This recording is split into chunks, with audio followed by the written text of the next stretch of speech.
Après, le challenge, c'est de réussir à faire une plus grande qui respecte les contraintes que nous, on veut avoir.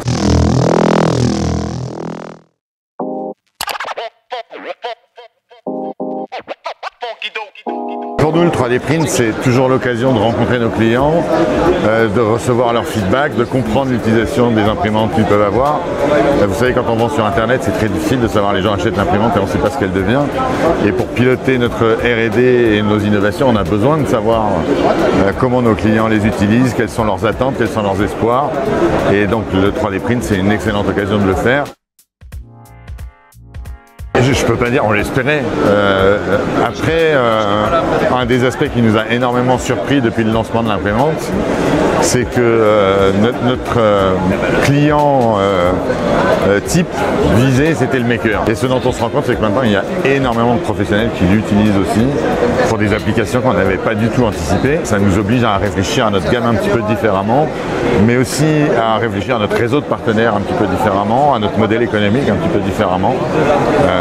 Mais voilà, on est une entreprise qui veut s'adapter. On a voulu prendre zéro risque. D'abord parce que c'est dans notre ADN, on est là pour servir le client et lui donner une expérience d'impression 3D.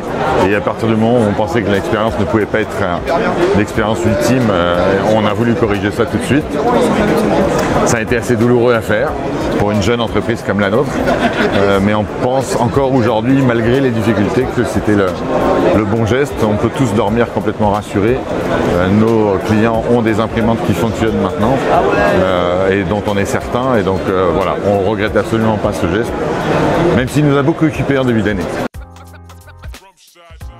On s'était dit dès le départ qu'on allait sortir un nouveau modèle tous les 2 ans. On ne sort pas de nouvelle imprimante maintenant.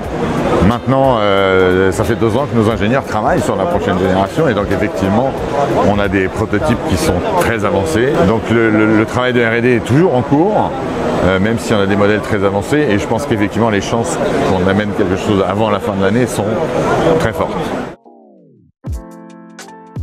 Ça fait bientôt 2 ans que je travaille pour Bamboo Lab, ça fait bientôt 2 ans que tous les jours on me demande une plus grande.